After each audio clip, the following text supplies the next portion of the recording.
Bom dia e bem-vindos à audioconferência sobre os resultados do segundo trimestre de 2021 da B3. Neste momento, todos os participantes estão conectados apenas como ouvintes, e mais tarde iniciaremos a sessão de perguntas e respostas, quando as instruções para os senhores participarem serão fornecidas. Caso necessite de alguma assistência durante a audioconferência, queiram, por favor, solicitar a ajuda de um operador, digitando *0. Cabe lembrar que esta audioconferência está sendo gravada e transmitida simultaneamente pela internet, via webcast. O replay deste evento estará disponível após o seu encerramento. Gostaria agora de passar a palavra ao Sr. Daniel Sonder, vice-presidente financeiro, corporativo e de relações com investidores da B3. Obrigado, bem-vindo a todos ao nosso call de resultados do segundo TRI. Eu estou aqui com a Marcela Bretas, nossa diretora de RI, M&A e Estratégia, e também com o resto do nosso time de relações com investidores. Queria registrar aqui o meu agradecimento pela preparação e condução de todos os materiais e fechamento desse trimestre. Queria só abrir com alguns comentários rápidos, para depois a gente poder seguir para a sessão de perguntas e respostas.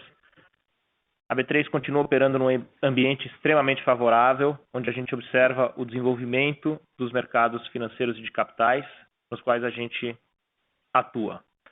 A gente tem um ambiente de taxa de juros baixa e inflação sob controle, e isso tem contribuído para que a gente traga resultados positivos em todas as linhas de negócios quando a gente faz a comparação com o trimestre do ano passado. No mercado de ações em especial, a atividade tem sido bastante aquecida. A gente teve nesse período um recorde de captação em renda variável, com 46 bilhões de reais, 13 IPOs e 10 follow-ons foram as ofertas que trouxeram esse resultado. As emissões de renda fixa também têm crescido bastante, 14% nesse trimestre comparado com o mesmo período de 2020. A gente vê um pipeline de oportunidades ainda muito grande, de ofertas sendo avaliadas pela CVM e pela comunidade de investidores, e a gente tem uma expectativa muito forte para a continuidade do crescimento do nosso negócio como um todo. Então, a Marcela agora vai dar uns números sobre a receita e eu volto a falar no final. Obrigado. Bom dia a todos. Vou passar aqui rapidamente pela performance de cada um dos segmentos, começando pelo segmento de listados, né, que engloba tanto ações quanto derivativos. A gente cresceu a receita esse trimestre 19,5% versus o segundo trimestre do ano passado. A gente teve no segmento de ações um ADTV de 33 bilhões de reais, que é 17% mais alto do que a gente atingiu no ano passado, mas 10% menor do que a gente observou no primeiro trimestre. O que a gente continua a observar é uma apreciação dos ativos, né? Então, o market cap cresceu 54% ano contra ano e 6% trimestre contra trimestre, mas uma menor volatilidade acabou trazendo o ritmo de turnover velocity para um patamar um pouco mais baixo. Então, a gente observou aqui 149% versus ano passado e primeiro trimestre acima de 175%. Do lado de balcão, receitas cresceram 6,8%, com as emissões de renda fixa, em especial CDBs, crescendo, com os bancos financiando para expandir carteira de crédito. Do lado de derivativos de balcão, o estoque também continuou a expandir, aumentando 22% contra o segundo trimestre do ano passado. Segmento de financiamentos, a gente cresceu receita 48,5% versus o segundo tri do ano passado. Lembrando que ano passado esse segmento foi bastante impactado negativamente pela pandemia. Então, a gente viu uma forte recuperação no mercado de venda e financiamento de veículos que vem se apresentando desde o fim do ano passado. No segmento de tecnologia e dados, a gente teve um aumento de receita de 24,3%. Destaque que foi a linha de utilização mensal, onde o número de clientes cresceu quase 15%, reflexo aí da expansão da indústria de fundos no Brasil. Por fim, ainda dentro de tecnologia de dados, acho que vale destacar que a quantidade de TEDs processados caiu bastante, 23,5% ano contra ano, mas esse é um serviço onde o preço é bastante determinado por volume. Então, num cenário de queda de volume, há uma queda no desconto, então a receita é bem menos elástica do que o volume nesse segmento. Passando para a despesa, a gente publicou um novo guidance de despesas ajustadas, refletindo aí nosso crescimento das atividades e o ritmo de expansão da companhia, além de um nível de inflação salarial mais alto que o esperado, que a gente agora já tem um pouco de visibilidade. E em maio, a gente também fez uma emissão de 3 bi de reais de debêntures no mercado local, e a gente agora está com uma posição de endividamento de 1,4 vezes dívida bruta sobre o EBITDA dos últimos 12 anos. O EBITDA dos últimos 12 meses. 12 anos não, imagina. Vamos lá.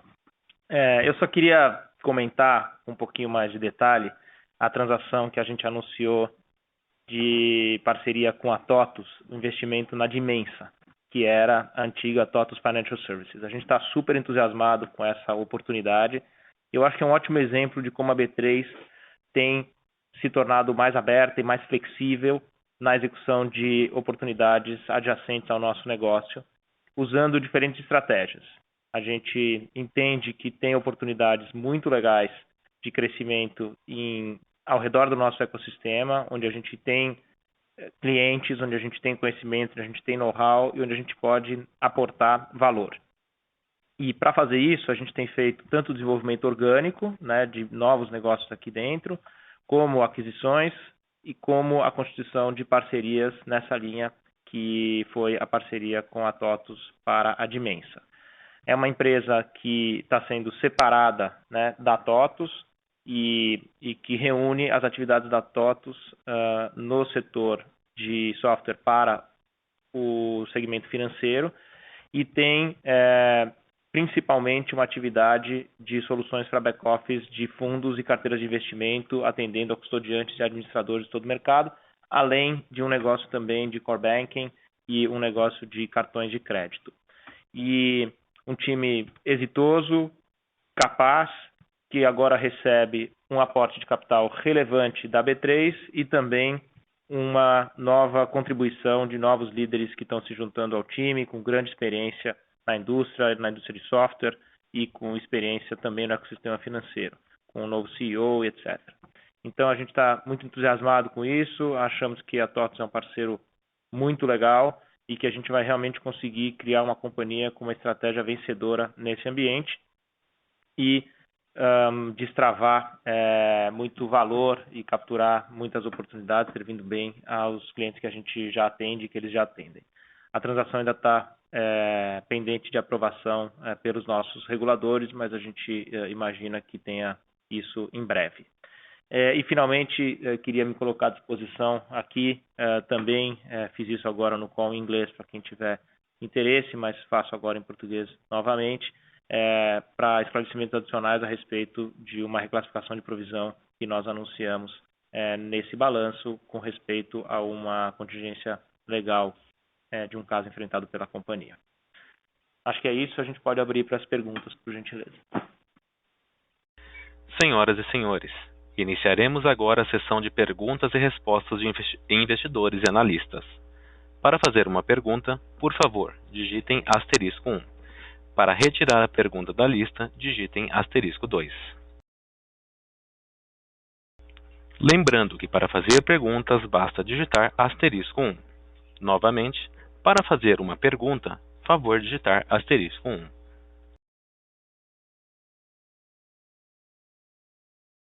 Nossa primeira pergunta vem de Leandro Amorim, do Prev. Por favor, Leandro, pode prosseguir. Bom dia, obrigado aí pela oportunidade. Não consegui participar aí do call um pouco mais cedo, mas se vocês pudessem falar um pouquinho dessa questão da dinâmica dos juros, né? Essa elevação aí, apesar de ser um dígito só, como é que vocês estão vendo o impacto aí nessa questão aí de volume dos negócios de vocês? Obrigado. Perfeito, Leandro. Acho que essa é uma boa consideração. A gente teve no Brasil, né, décadas aí de juros nos 2 dígitos, né? E isso, como você sabe, constrangeu e impediu na prática o desenvolvimento de uma parcela importante do conjunto de produtos e das estratégias de investimento das pessoas e dos investidores institucionais. E agora a gente viveu, né, um período de juros baixos, que inclusive atingiu, né, patamares inimagináveis e que eu acho que tem muito a ver com o contexto de pandemia e de crise econômica bastante severa que a gente viu aí nos últimos 2 anos, né? Então, a nossa visão é que o juro, para que o nosso negócio se desenvolva, ele não precisa estar em 2%, ou 2,5%, ou 3%. Tá? Eu acho que mesmo num patamar de abaixo de 10%, né, abaixo aí, não quero dar um número preciso, mas ao redor disso, eu acho que isso já mobiliza, né, suficientemente as pessoas para que elas explorem, né, outras alternativas de postura de risco, que incluem, né, os produtos que a gente oferece aqui na B3, em particular as ações. Então, eu acho que a movimentação de juros que a gente viu recentemente, ela é saudável para que se mantenha um ambiente macroeconômico equilibrado, em particular com relação à inflação, e não vemos os patamares atuais como uma ameaça ao desenvolvimento do negócio da B3 e a liquidez. Eu acho que o que tem afetado a liquidez nos mercados é a diminuição da volatilidade, isso você vê tanto no Brasil como fora, em função, né, da menor incerteza que o cenário incorpora, considerando as melhorias que a gente tem tido, né, em vacinação e etc. Então, você teve uma diminuição da volatilidade nos últimos meses.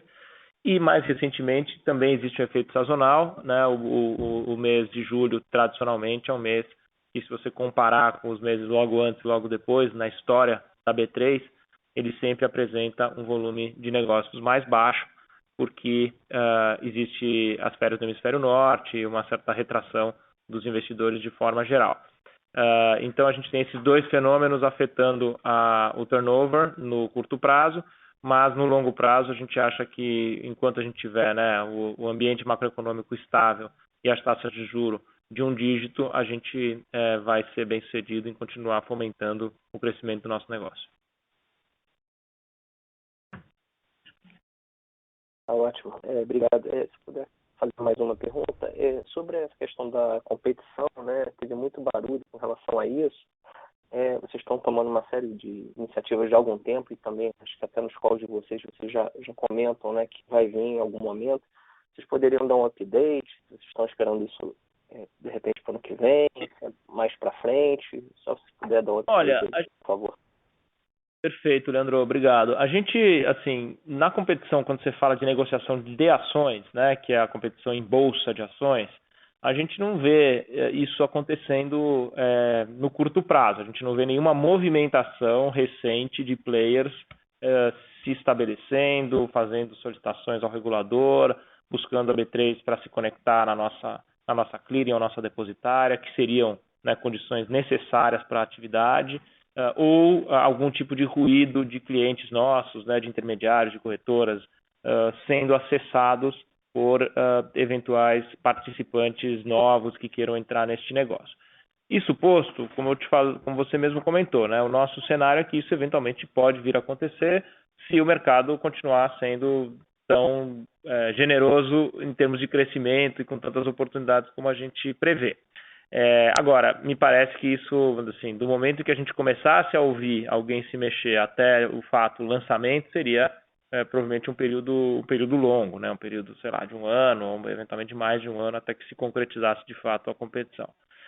Em paralelo, acho que vale a pena mencionar que a gente enfrenta a competição, né? Que a gente, por exemplo, na questão de registro, né, de títulos de valores imobiliários, de renda fixa, existem pequenos competidores que têm aí buscado se estabelecer e a gente tem tomado as medidas, né, comerciais, operacionais e feito as iniciativas de cliente para buscar manter a dominância que a gente tem nesse mercado, continuando atendendo bem os nossos clientes, e temos sido bem sucedidos ao longo do tempo, né? Essas empresas se lançaram há algum tempo e o nosso market share permanece de longe, né, o mais relevante dentro desse mercado, e essa competição, de certa forma, nos estimula, né? Nos estimula a fazer o que a gente precisa fazer, tá de olho, né, no que é mais importante, ouvindo nossos clientes e melhorando o nosso serviço. Da mesma maneira, e eu comentei isso um pouco no anterior, né, muito se falou alguns anos atrás da eventual competição por listagem no exterior, né, e que o mercado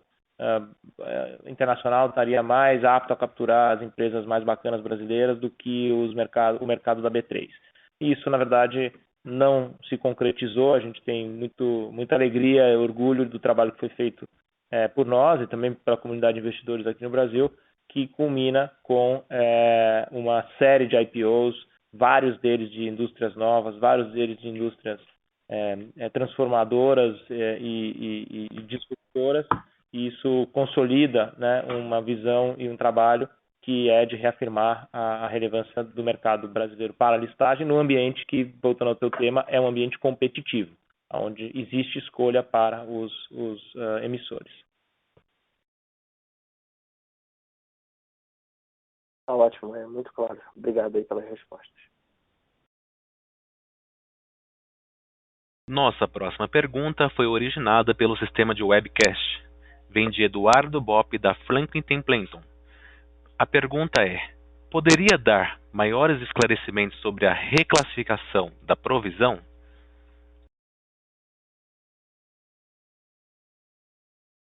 Sim, eu posso falar um pouco mais sobre isso.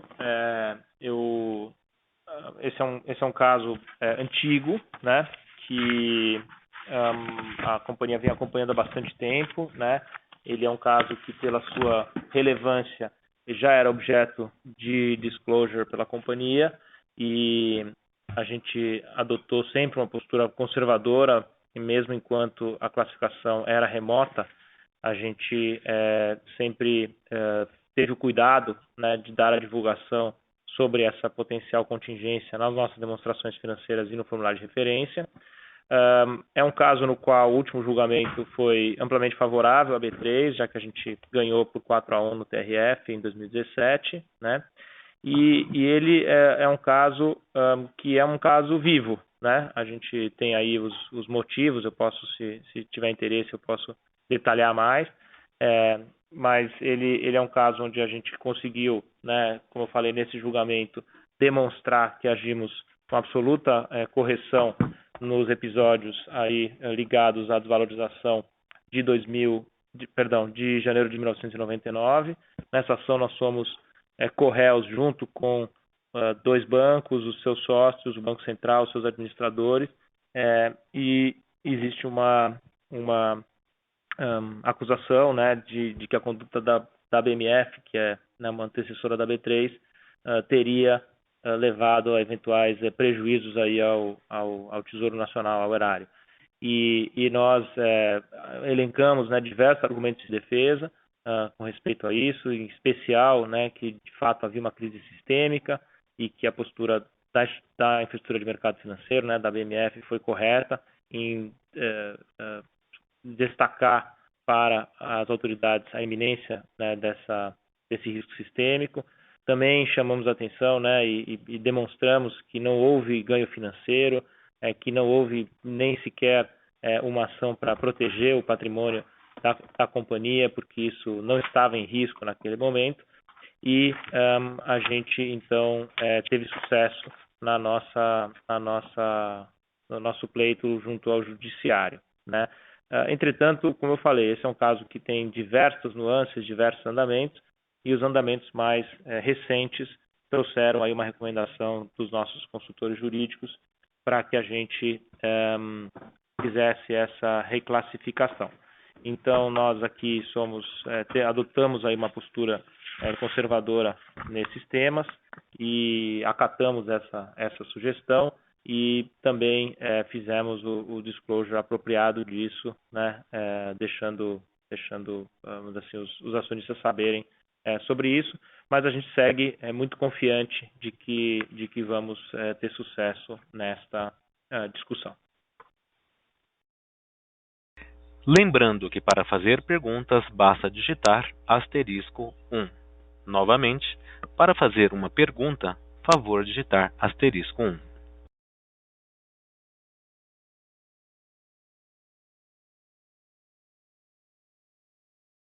Encerramos neste momento a sessão de perguntas e respostas.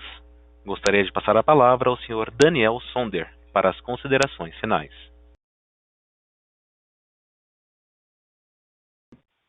Muito obrigado a todos pela participação. Se vocês tiverem mais perguntas, não hesitem em entrar em contato conosco através do canal de RI.